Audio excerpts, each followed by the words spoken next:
Y voy a ponerme en peligro porque estoy aquí al lado junto a una persona muy fanática de los Beatles y también del misterio, que es Franco Felice. Ahora sí. Hola, buenas tardes. ¿Cómo estás, amigo? Bien, no, me agarraba la cabeza no por vos, sino porque no puedo creer que YouTube nos impida eso. Yo siempre los lunes pienso una canción de los Beatles hasta que me acuerdo que no se puede, porque sale Yoko Ono con el rifle. Está Yoko Ono en su... ¿Es culpa de Yoko que no podemos poner el tema de los Beatles? Gracias, Yoko. Digo... En parte... No, Yoko anda la concha de tu madre. En parte es porque hay un litigio histórico de los derechos de los Beatles, que los que tienen hoy en día son Paul McCartney, que sigue con vida, sí. Ringo Starr, que sigue con vida, sí. Olivia Harrison, la exmujer de George Harrison, sí. Una mujer Beatle muy querida, o sea, quiero decir, dentro de las parejas de los Beatles, una muy querida, y Yoko, que otro día hablamos de ella, despierta amores y odio fuera de joda. ¿Pero amores despierta? Muy pocos. Muy pocos, claro. De algún amigo quizás. Algún amigo de ella, no es el hijo. Y de su contador, que, sí, que tiene mucho laburo siempre. El contador la debe amar. El contador de Yoko no la debe amar, pero está esta cosa y Yoko es muy... Hay anécdotas de gente que por ahí, empresas que quieren comprar derechos de canciones de los Beatles y ella dice que no, o les pide un montón de plata. Sí. Generalmente les dice que no, pero bueno, no estamos para hablar de Yoko Ono hoy, no importa. No, esa es para otra columna de terror. Es para otra columna de terror, pero yo siempre quiero pasar un tema, quiero que sepan que siempre quiero pasar una canción de los Beatles y no puedo. Me tengo que conformar con sus carreras solistas, que igual están muy buenas. Yo siempre quiero pasar una canción de Airbag y tampoco puedo. Sí, bueno, no es un tema de derechos. ¿Quién se va a meter con es los que derechos nosotros no queremos que vulneren nuestros derechos. Claro. Además, los derechos de Airbag, ¿quién te va? Claro, ¿quién te va a decir? Pato Sardelli te va a decir, arreglamos 50-50. Bueno. Ojo, y en Fran así de basado arranca su columna. Te puedo agarrar una banana, te va a decir. Bueno. Si no la tenés que pelar, dejá de chuparla, le decís vos. Bueno, basta. Yo me voy a sacar acá. Dejemos de bardear a Airbag y vamos a darle inicio a la columna, que igual hoy voy a hacer un disclaimer, sí. Un poco nostálgico por aquellas columnas, porque me puse el otro día en YouTube a mirar columnas viejas mías del Jardín de Franco, de Amanecer Negro, con Esteban Chacho sentado acá donde era Tapato, sí, y encontré muchas variaciones y dije... Hoy no voy a hablar de terror, así que Lucía, podés respirar. Gracias. Voy a hacer una columna. La cara de Lu cambió en un 100%. La cara de Lu cambió en serio. Hoy puede estar sola en Cítrica, que no va a haber problemas, pero siempre busqué, ¿no? Como también darle lugar a otras cosas que siempre tienen algo. Yo tengo un problema o una bendición, que es que le encuentro el terror a todo. Sí. Que todo para mí tiene un letargo oscuro, o a veces también es quizás un poco la distancia, que son cosas que pasaron hace mucho, o que son indispensables, o que son cosas muy difíciles de explicar, y la historia de hoy es un poco así. Okay. Pero nada, el oyente fiel sabe que no soy Narciso Ibáñez Menta, que vengo a hablar de terror todo el tiempo. Bien. Pero tenía muchas ganas de hablar de esta historia, que como siempre tiene una de sus patas principales en algo que yo constantemente vuelvo, que es el cine. Sí. Y la década del 80, que no es mi favorita en materia cinematográfica, pero que hay que ser ignorante para decir que no fue una de las más importantes, por lo menos a nivel comercial y de expansión. Total. Sobre todo lo que es Hollywood, ¿no? Así que vamos a ir a un viaje a la infancia, seguramente porque las edades de ustedes me acompañan en este sentido, porque son niños que la han visto igual que yo muchas veces, estoy seguro, quiero creer. A ver. No en su estreno, pero todos sabemos que la película E.T., el extraterrestre, es ¿cómo decirlo? Es un símbolo del cine infantil, pero que pone al niño en una situación no de poder, pero como que el héroe es el niño. Sí, una película protagonismo. El protagonismo, pero además que deja al adulto como un tonto. En la película de T, los tontos son los adultos, los niños y el amor son un poco la amistad. Esto, recordemos que es una película de un niño, vive en un suburbio de Estados Unidos, se llama Elliot, y un día sale con sus hermanos a comprar pizza y encuentran una cosa dentro de los árboles que parece ser un robot o algo así. En realidad es una nave espacial. Sí. Y bueno, palabras más, palabras menos, no voy a contar toda la película, nos enteramos que era una nave espacial que cayó del espacio y aparece un simpatiquísimo personaje que ni traje fotos porque todos sabemos cómo es ET. Obvio. Los que no lo vieron, piensen a Larreta con el cuello un poquito más largo y un par de arruguitas. Y la cabeza un poco más achatada. Sí.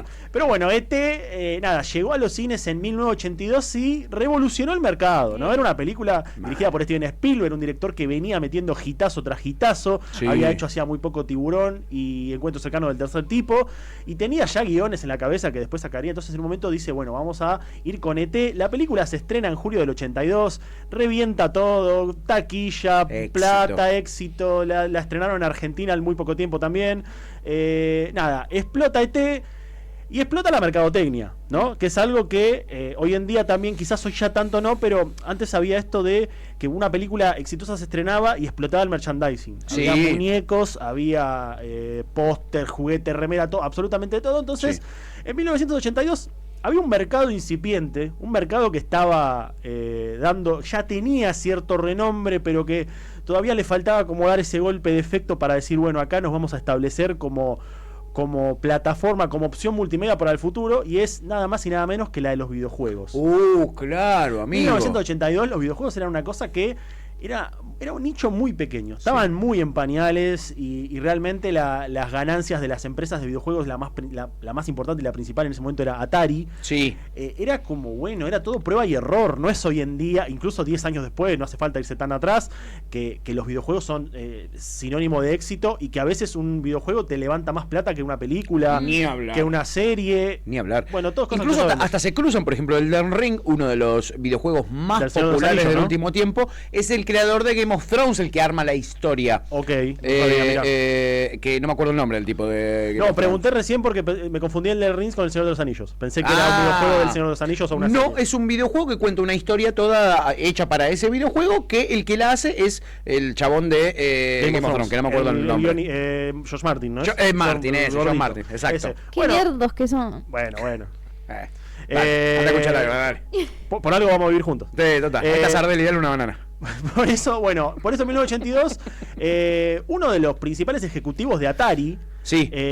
llamado Ken Russell, comienza a decir, me parece a mí que deberíamos tratar de, meternos un poco más, subirnos a esta ola de consumos que están generando el cine, que están generando las películas para niños, y generar algún videojuego, ¿no? Como despacito, para ir viendo qué onda, porque en ese momento hacía muy poco había salido el Pac-Man.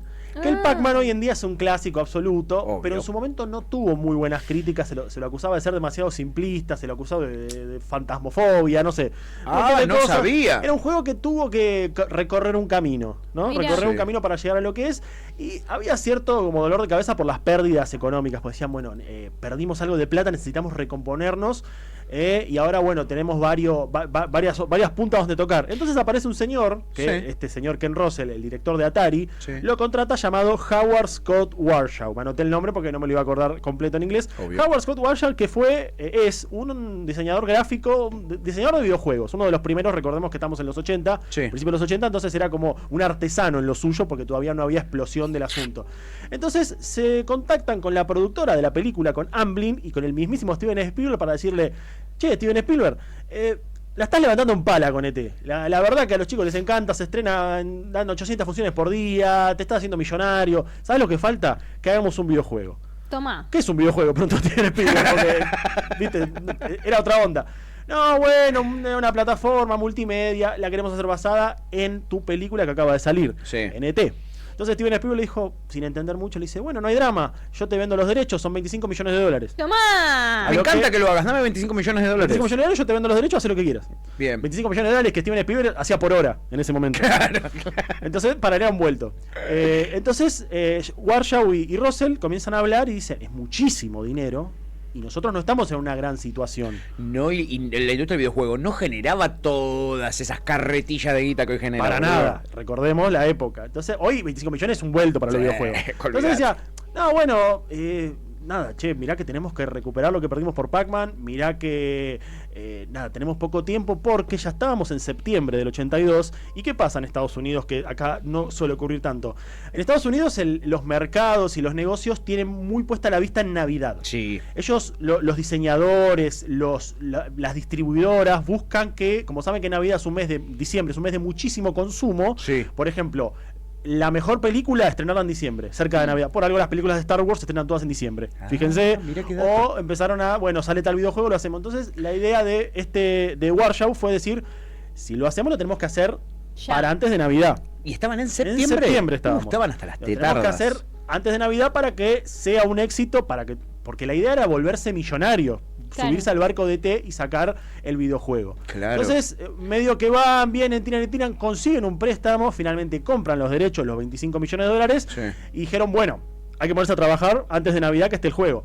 A lo cual el director, Ken Russell, le dice al diseñador, a Warshau, le dice, y yo diría que más o menos, con ahora que tengo el dinero y que más o menos trabajando, para el año que viene podría estar. No. A lo cual no. el otro le contesta, no, que el año que viene, lo necesito ahora para Navidad porque me quedo sin guita y porque va a ser un boom. Claro. ¿Quién compra juego en marzo? Nadie. No, sáquenlo ahora.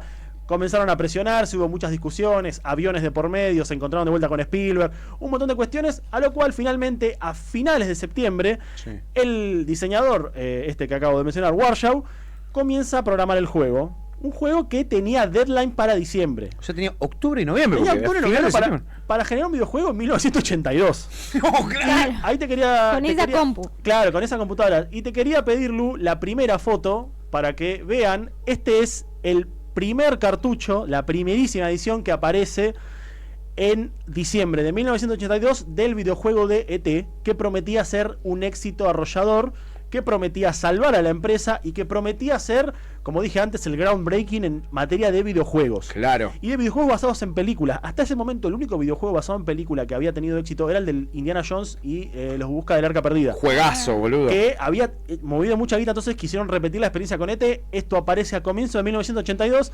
y... Bueno, la película seguía teniendo éxito, se seguía, ya Vendiendo. había pasado 6 meses del estreno, entonces decían, bueno, ¿cuándo empiezan a llegar los billetes? Y te quiero pedir, Lu, ahora cuando te avise, por favor, me quiero detener un poco porque estamos hablando de un hito en la historia de Atari, en la historia de los videojuegos, al punto que se le dio la corona, como se suele decir, de el mejor TA del mundo, Sí. el peor TA del mundo, Sí. lo que sea. Se habla al día de hoy en el ambiente de los videojuegos, y después voy a explayarlo un poco mejor, pero por ahora nos quedamos con la frase, de el peor videojuego de la historia, el fracaso más grande de la historia de los videojuegos. Por favor, Lu, en la parte que dice video, dejé un gameplay. Hagamos silencio y tratemos de ver esto. A ver. A ver cuánto aguantamos. A ver, Voy. A ver cuánto, para que entendamos lo que era. Ahí tenemos la primera pantalla. el inicio. Ya se nota que no tuvo mucho tiempo para diseñar, ¿no? Bien. Ya. Pobre, tuvo que apurarse. Lento. Va. Lento, ya no. Bueno, Ahí está. esa es la nave. Ese es Ah, esa es la nave. Ah. Silencio, un segundito. Miren. Uno es un dinosaurio. Tenemos por ahí. El sonido muy bien, ¿eh?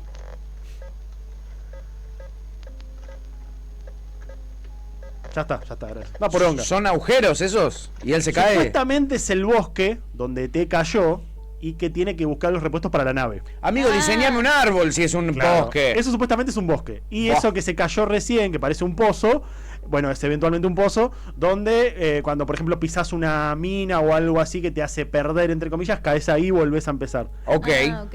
Y eso es el bosque. El videojuego apareció con una tirada inicial de, atención, 5 millones de copias. 5 millones de cartuchos. Porque recordemos, ¿viste cuando estás emocionado y te la crees y decís... Sí, la voy a romper con esto. La voy a romper con esto, ¿por qué? Porque estamos en 1982, está ET, o sea, los chicos son la remera de ET, para Halloween explotaron los disfraces de ET. Olvídate. Era, ET dominaba el mundo. Sí, claro. ET y Steven Spielberg dominaban el mundo. Entonces se prepararon 5 millones de cartuchos. Se vendieron 90.000. ¡No! No, re me hagas. Y O los sea, 90.000, 10.000 eran la familia, amigos muy cercanos. Canje, una revista. así, Sí, de se vendieron. canje. Estamos hablando de uno de los fracasos más Boludo. catastróficos de la historia en materia económica, o sea, de inversión y a la vez de prestigio. Repito, 5 millones de cartuchos, los cartuchos de Atari, que Sí. Atari era la consola que había diseñado también la propia marca Atari. 5 millones de cartuchos, se vendieron 90.000 90.000. en todo Estados Unidos. No. En Navidad. No. O sea que muy pocos padres dijeron, che, a mi hijo le quiero regalar esto para su Navidad. O sea, Ni 90.000. siquiera se pudieron subir a la ola del golpe de efecto de che, es de ET, comprémoslo. Claro, exactamente, porque incluso estaba esta idea de que el videojuego iba a ser tan bueno como la película, que el videojuego supuestamente tenía, como tenía los derechos oficiales, tenía el visto bueno de Spielberg, un montón de cosas que en realidad Spielberg le cobró y dijo, sí, le doy mi bendición El al visto proyecto. bueno de Spielberg fue sí, dame 25 millones de dólares. Claro, y sí, y háganlo lo que quieran. Bueno, cuestión que acá comienza un momento que hay otra foto, Lu, puede ser. Esa, bueno, las otras todavía no. Esa es la foto que ya hoy en día es como un meme, porque, bueno, es Es la Snake, el es diseño la viborita de del Nokia Snake, 1100. del Nokia, claro. Es el Sí. diseño que le hicieron a ET. o sea, pobre tipo, en 2 meses le empezaron a llover a Howard, a Marshall, como dije antes. Sí. Le empezaron a llover puteadas. Le habló los directores de Atari. Le hablaron inversionistas que querían, por ejemplo, comprar el videojuego para llevarlo a Japón. En otros países ni se vendió, o a otros ni siquiera llegó. Fue un fracaso terrible que había puesto a Atari contra las cuerdas en la lona, porque venía, como ya dije antes, de problemas de presupuesto, de videojuegos que por ahí se vendían poco. Sí. Y todo esto genera, que es un poco lo que yo quería llegar, además de la riquísima historia del videojuego de ET, se llega también a lo que se llamó, casi dándole como si estuviésemos hablando de algo muy, muy, muy importante, la crisis de videojuegos del 83. Claro. La crisis de videojuegos del 83 que es como el crack financiero de Wall Street del 29, la caída de la bolsa, pero de la materia de videojuegos en Estados Unidos en el 83, donde empezaron a aparecer, porque la ola de los videojuegos seguía muy despacito, pero seguía. Empezaron a aparecer muchísimas consolas de segunda mano, consolas que hoy en día son colecciones invaluables. Imagínate, comprarte una consola que salieron 5 en el 85, hoy en día vale una fortuna. Olvídate. Comenzaron a salir consolas, un poco que el mercado se saturó, y a su vez no solamente había una saturación de mercado, sino que la gente decía, esto es el futuro, el juego de T. Esta poronga es el futuro. Poronga que le compré a mi hijo. Y que hay comentarios, si vos buscas gameplays en YouTube, hay comentarios de chabones que ponen, a mí me lo compraron cuando era chico, lo jugué 5 minutos y me aburrí. Claro. O mi mamá me lo compró en un Walmart en Colorado y yo pensé que estaba roto. Está lleno de comentarios así ya de gente hoy adulta. Claro, hoy grande. En el 82 había jugado este juego. ¿Qué es lo que ocurre entonces? Al año siguiente se da un hecho que durante muchísimos años, durante casi 30 años, se decía que era una leyenda urbana, Sí. se decía que era un mito, pero porque la única fuente que había era una nota en un diario, estamos hablando ya de 1983, Sí. en septiembre de 1983 aparece una nota en un diario de Estados Unidos donde un congresista o como una suerte de intendente, un Ponele. político, un cargo un poco menor dentro de Estados Unidos, decía que la empresa Atari, acuciada por las deudas, totalmente sin un mango, sin poder pagar a los empleados, sin poder recuperar toda la plata que habían perdido, habían decidido irse a un desierto cerca de Nuevo México, Sí. una parte ahí, viste, todo tipo El Paso, Nuevo Sí, México, Albuquerque, desierto a full. medio desértico, para con varios camiones ir a enterrar los videojuegos que no habían podido ir a vender, de los cuales estaba en su inmensa mayoría copias de ET, de este videojuego que se tuvieron que meter en el orto. Y si vendieron 90.000 y hicieron 5 millones. Que tenían casi más de 4 millones. 4.910.000 cartuchos para meterse en el ojete. Total. Y entonces empezó esto a decirse que era un mito, que era un bulo, como se habla en internet, Sí. que esto en realidad no había ocurrido nunca. Y bueno, ahí empieza la llamada crisis de los videojuegos, que se expande durante 2 años más. Después, por otros motivos, se revierte. Aparece Nintendo. Nintendo es como que salva a la empresa de los Sí. videojuegos. En el 85 sale la primera consola de Nintendo, que se vende muchísimo. Y los videojuegos como que vuelven a tener credibilidad. Pero en 2014, en la zona de Hágalo Malo, me parece. Sí, Álamo Gordo. Álamo Gordo. se Álamo llama. gordo. Bueno. Pero todo Pelado junto. tuerto. Álamo Gordo, en Sí. Nuevo México, se autoriza una excavación y aparece esto que recién Lucía mostraba, que son, entre muchas otras cosas, la cantidad inmensa que hay. Hay otra foto donde se ve No más era en un detalle. mito. No era un mito, realmente. Ahí están las copias originales del juego de T, que no se vendieron, por supuesto, y que Atari, para tratar de evitar, no sé, porque pero De como evitar es- la mala energía La y mala mala vibra energía que deberían tener esos lo cosas. llevaron, y eso estuvo enterrado, y del 83, 93, 2003, 31 años, hasta el No, 2014, no. donde se consiguió. También se supo que, por ejemplo, Atari eligió la zona esa del desierto porque era una zona libre de impuestos, y porque tampoco había, porque libre de impuestos no, una zona en la que vos no tenías que pedir permiso para hacer una excavación, por ejemplo. Ah, Era ok. cuestiones políticas, ¿no? Porque Ok. imagínate que no tenían plata ni para pagar eso. Claro. Entonces buscaron, es como cuando el Indio Solari hace shows en lugares descampados para no pagar impuestos, ¿viste? Claro, entonces se va al orto de allá en una provincia. Sí, y a pelado toca- tuerto. a pelado. Álamo gordo. Álamo Gordo a enterrar jueguitos. En 2014 aparecieron y fue toda una revolución dentro de la comunidad gamer. Incluso hay videos en YouTube de fanáticos de los videojuegos o Sí. nostálgicos en sí, que fueron el día de la excavación a agarrarse uno para Claro. tenerlo, porque es historia pura si te gustan los videojuegos. Claro. Tal es así que algunas copias las tiene el Instituto Smithsoniano de Estados ¡No! Unidos, porque pasó a ser, o sea, nació como un fracaso, como una burla, un proyecto serio con un montón de buenas intenciones, pero que terminó siendo la poronga injugable que acabamos de ver ahí.